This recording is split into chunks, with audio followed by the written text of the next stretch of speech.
Hello, beautiful world. Hope you're all doing well out there. I'm going to give you a little bit of a fall update. It is late October here, and we are doing some tree planting. As you see, the sheep are still on pasture.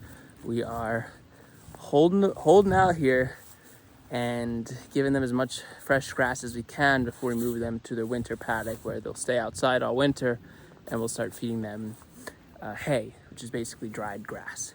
So my friends, what I want to show you right now is an awesome planting we're doing of mulberry and elderberry. So to give you some context here, we're on contour along the slope of the landscape.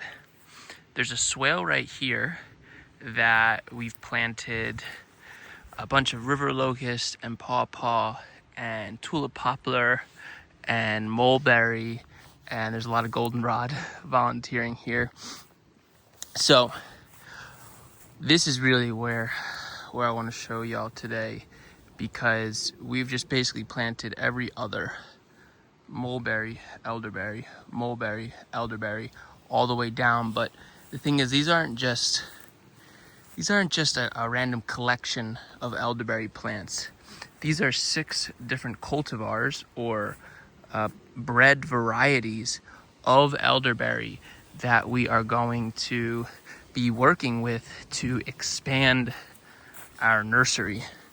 So we're really excited by this. We continue to make juices and tinctures from the elderberry, and mulberry is just awesome. I mean, these leaves are so beautiful. Look at the shape of them. Super awesome.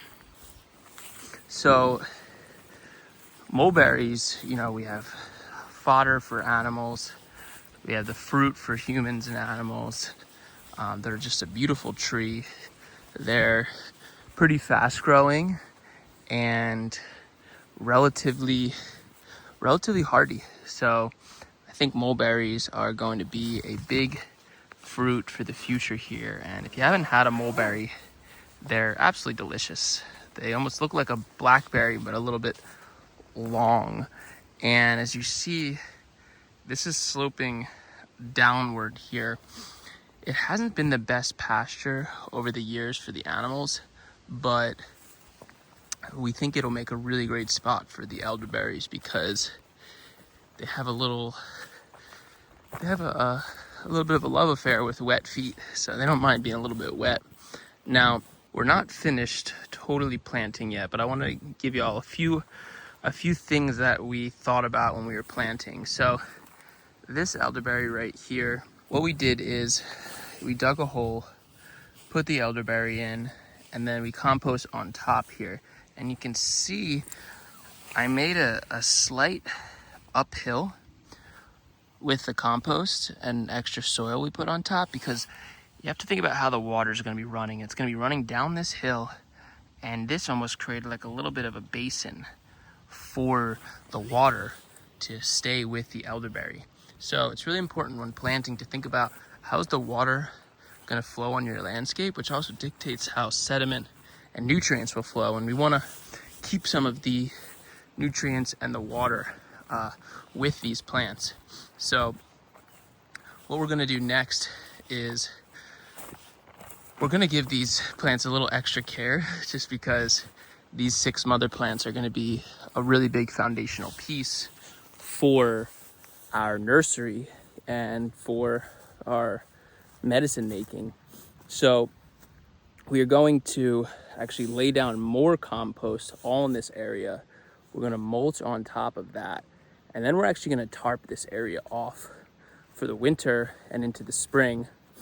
And that's basically going to kill the remaining grass and really limit the weed pressure here as these plants get established. So it's been a lot of fun watching these babies grow in our nursery, and we are finally putting them in their final home. And I'm sure I'll make a video in a few years when this is basically just going to be like a thicket. It's going to be hard to even tell which elderberry starts and which elderberry ends, And that's part of the reason why we put the mulberries in the middle.